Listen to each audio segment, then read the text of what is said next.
मेरे साथ डॉक्टर अलका चंद्रायन हैं, डॉक्टर हैं, यूनाइटेड किंगडम से हैं।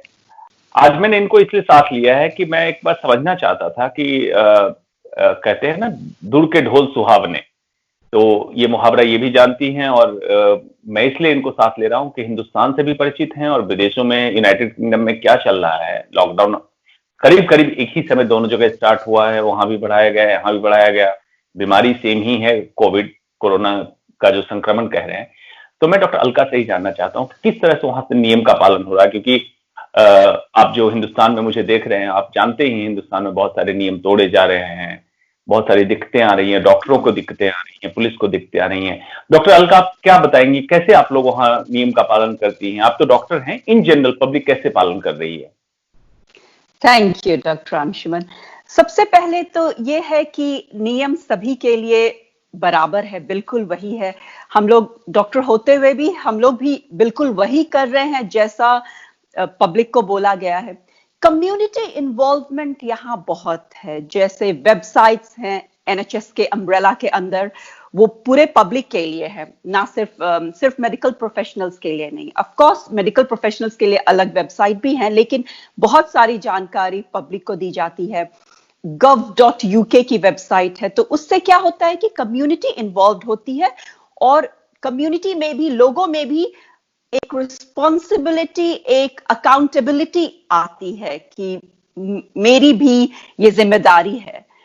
तो लॉकडाउन 3 हफ्ते यहाँ और बढ़ गया है और कभी कभी क्योंकि ब्रिटिश समर टाइम शुरू हो गई है, स्प्रिंग है अभी, तो लोग यहाँ बहुत उत्साह में आते हैं इस समय, काफी बाहर जाते हैं, तो थोड़ा बहुत पुलिस भी, वॉलंटियर पुलिस जो सोसाइटी से बहुत लोगों को बुलाया गया है जनरल पब्लिक से कि आप इस समय ऐसा क्राइसिस है तो वॉलंटियर करिए पब्लिक वर्क के लिए। तो वो लोग भी जैकेट पहनकर, जो यहाँ पे दिखाता है कि वॉलंटियरिंग ग्रुप को बिलोंग करते हैं, तो देखते रहते हैं कि लोग ऐसे बीच पे ना चले जाएं, दोस्तों के साथ पिकनिक ना करने लगे। पब्लिक ट्रांसपोर्ट बहुत ही कम है, उन लोगों के लिए है जो ड्राइव नहीं कर सकते हैं और जिन्हें वो एसेंशियल्स, जरूरी सामग्री लेने के लिए जाना है, दवा लेने के लिए जाना है या दूसरों के केयर करने के लिए जाना है। तो लोगों पर थोड़ी जिम्मेदारी देने से मुझे लगता है ये अच्छा जा रहा है। ये बड़ी अच्छी बात आपने कही कि मतलब जन भागीदारी, लोगों को इन्वॉल्व किया जाए, लोग खुद से रिस्पॉन्सिबल सिटीजन की तरह कंट्रीब्यूट कर रहे हैं। अगर अगर इसको हम कहें, हमारे कॉन्स्टिट्यूशन, हमारे संविधान में भी कहता है ड्यूटी ऑफ सिटीजन, एक नागरिक का कर्तव्य। उसमें आर्टिकल 51A सेक्शन H में कहता है साइंटिफिक टेम्पर डेवलप करो, और आई कहता है, सेक्शन आई कहता है कि आप कलेक्टिव एफर्ट लगाओ, ऐसी कोई स्थिति बन जाए तो सब लोग मिलजुल के उसको सॉल्व करो। तो ये एक अच्छा मॉडल हो सकता है। अगर लेकिन डॉक्टर अलका, यहाँ पे आप भी जानती, बहुत सारे वेरिगेटेड कंट्री, हमारा डिस्ट्रीब्यूशन अलग है और बहुत सारी चीजें हैं। एक स्थिति ऐसी बनने लगती है, देखिए मुझे आश्चर्य लगता है कि इतने बड़ी महामारी हुई, वैश्विक महामारी, लेकिन हिंदुस्तान में अफसोस क्या है कि थोड़ा सा हेट्रेड का सिचुएशन हो गया। मतलब hatred from one country to another country. US ने भी थोड़ा चाइना से किया, ये भी मुझे पसंद नहीं आ रहा है। मैं पर्सनल अपना ओपिनियन देता हूं, ये मेरा कोई ऑथेंटिक ओपिनियन, कंट्री का ओपिनियन नहीं है, लेकिन यूएस ने चाइना को पसंद नहीं किया। जापान से चाइना का थोड़ा कन्फ्लिक्ट हो गया और हिंदुस्तान के अंदर तो बहुत सारे रीजन पे थोड़ा हेट्रेड का माहौल बना। जब मैंने सोचा, एक दिन फिलोसफिकल नजरिए से सोचा, तो मैंने सोचा कि SARS-CoV-2 जो वायरस थे, कोरोना वायरस, ये एस इनहिबिटर के थ्रू इन कर रहा है, तो इसको लेकिन कोई डिफरेंस नहीं समझ में आ रहा है। इसको लगता है कि एक ही रिसेप्टर है, एक ही थ्रू जाना है। लेकिन इंसान क्यों इतना सोच रहा है अलग अलग तरीके से कि इससे नफरत कर लो, उससे नफरत कर लो? अगर एक प्यार मोहब्बत का माहौल शायद बने, तो मुझे लगता है कि इस बीमारी को और बेहतर तरीके से हम जन भागीदारी से सबको मिला के ज्यादा अच्छे से कंट्रोल कर सकते हैं। आपका क्या मानना है? जन भागीदारी से बहुत फर्क पड़ जाएगा। एक टॉप डाउन अप्रोच, एक किसी भी इंसान को लीजिए, शायद हमें वो उतना पसंद नहीं आता है। जब हमें लगता है हम भी इसमें भाग ले रहे हैं तो हम थोड़ा और ज्यादा इन्वॉल्व होते हैं अकाउंटेबिलिटी के साथ। मेरा ये मानना है और बहुत लोग ये शायद मानेंगे। और जैसा हिंदुस्तान एक बहुत ही डाइवर्सिटी वाली कंट्री है और पॉपुलेशन भी है, तो मैं तो बहुत क्रेडिट सबसे पहले वहां के लोगों को जरूर दूंगी। टचवुड अभी जैसे ठीक है, बहुत सारे टेस्ट्स नहीं हुए हैं, लेकिन इन्फेक्शन रेट जो मैं बहुत जनरल वर्ड्स में बोल रही हूँ, साइंटिफिक वर्ड्स नहीं यूज कर रही हूँ, वो काफी अभी भी कम है और भगवान की दया रहे तो शायद वैसा ही मेंटेन रहे। लेकिन हाँ, ये शायद हमें सीखना है कि इस वायरस ने डिफरेंशिएट नहीं किया है, सभी लोगों को ये उसी तरीके से इन्फेक्ट कर रहा है, हर उम्र के लोगों को, हर कम्युनिटी के लोगों को। तो शायद ये सीख हमें मिले कि एक ही रूल्स सभी को अप्लाई होना है, लॉकडाउन के सारे नियमों को पालन करना है, वो सबसे बड़ा हमारा हथियार होगा इस वायरस से लड़ने के लिए, कि हम नियम के तहत बंद रहे।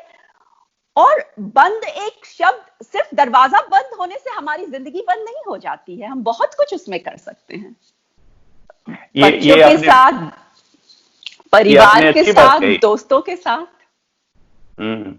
ये आपने अच्छी बात कही कि वायरस ने कुछ नहीं देखा, हर उम्र में हो रहा है। इससे गजल की एक लाइन याद आती है, आपको भी याद आती होगी, ना उम्र की सीमा हो, ना जन्म का हो बंधन।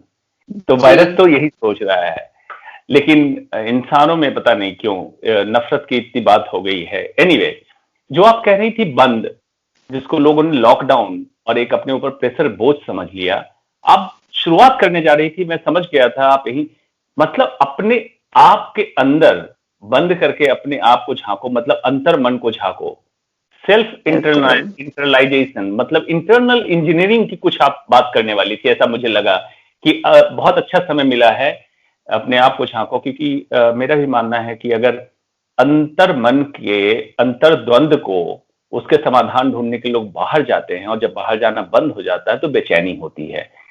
आप इसको किस तरह से देखती हैं कि कितना सही समय है अपने आप को इंट्रोस्पेक्ट करने का, आत्मविश्लेषण करने का, और पूरी तरीके से इंडिविजुअल और फैमिली और अपने पर्यावरण को, वातावरण को हर तरीके के पहलू पे देखें, तो एक उपयुक्त समय मिला है अभी हम लोगों को। क्या कहती हैं आप? इसमें मेरा मानना यह है, जैसा कि मैं कह रही थी, सिर्फ एक दरवाजा बंद होने से हमारी जिंदगी बंद नहीं हो जाती। जिंदगी इनफैक्ट हमारे अंदर ही है, और शायद हमें वही खोजना है और एक लेवल ऑफ ऑप्टिमिज्म के साथ सुचारू रूप से अपने जिंदगी को फिर भी चलाते रहना है। मेरे नजरिए से अगर हम देखें, एक छोटा सा नजरिया, सबकी अपनी राय होगी, लेकिन मुझे लगता है बहुत चीजों से लोग सहमत होंगे। जैसे अपने आप पे ध्यान देना, अपने मानसिक संतुलन, अपने फिजिकल हेल्थ पे वो ये मौका दे रहा है, उसके लिए बाहर जाने की जरूरत नहीं है। जैसे हमारे हिंदुस्तान में योग तो लोग बस एक आप दरी बिछाकर शुरू कर सकते हैं। परिवार को इसमें इन्वॉल्व करना, छोटे या बड़े बच्चे हो तो उनको ये आप विरासत में दे सकते, एक हेल्दी लाइफस्टाइल उनकी शुरू होगी। और अगर हम इस तरीके से सोचे कि हम इस क्राइसिस के माहौल में भी क्या मैसेज दे रहे हैं अपने बच्चों को, अपने दोस्तों को, और क्या ले रहे, सीख भी रहे हैं उनसे इस दौर में, तो हमारे बच्चे बड़े होंगे, परिवार बाद में याद रखेंगे कि अच्छा, ऐसे क्राइसिस में भी इस व्यक्ति ने ये कहा जो कि उस समय मुझे इससे बहुत फायदा हुआ। ये हम हर कोई अगर करे तो हम इससे बहुत कुछ सीख कर बाहर निकलेंगे। ऑनलाइन टेक्नोलॉजी इस वायरस को नहीं रोक पाई है, लेकिन इस वायरस के समय में ये टेक्नोलॉजी बहुत काम आ रही है। ऑनलाइन बहुत सारी स्कूलिंग तो ऑनलाइन ही हो रहे हैं, तो उसमें भी हम एक अपने नॉलेज को बढ़ा सकते हैं और एक दूसरे को हेल्प कर सकते हैं। अंतर मन में झांकना बहुत जरूरी है, क्योंकि जिंदगी बाहर नहीं होती है, जिंदगी अपने अंदर ही होती है। सोल की तरफ झांकना, जो हम बोलते हैं हम सब परमात्मा के एक अंश हैं, तो इस चीज को पहचानने की बहुत जरूरत है। काफी कुछ है जो घर बैठे हम कर सकते हैं, उसके लिए बाहर जाने की जरूरत नहीं है। मतलब मेडिकल डॉक्टर का होके, काम भी घर बैठकर कर सकते हैं। मेडिकल डॉक्टर होके आप हिंदुस्तान के लोगों को कितना अच्छा संदेश दे रही हैं कि अंतर आत्मा को झांकिए, अंतर मन को झांकिए, अच्छा समय मिला है, प्रकृति को, पर्यावरण को देखिए, उनसे दोस्ती कीजिए। बहुत अच्छी बात कही। और आपसे मुलाकात करते रहेंगे, लोगों तक आपका संदेश पहुंचाते रहेंगे। धन्यवाद। धन्यवाद डॉक्टर अंशुमन, थैंक यू।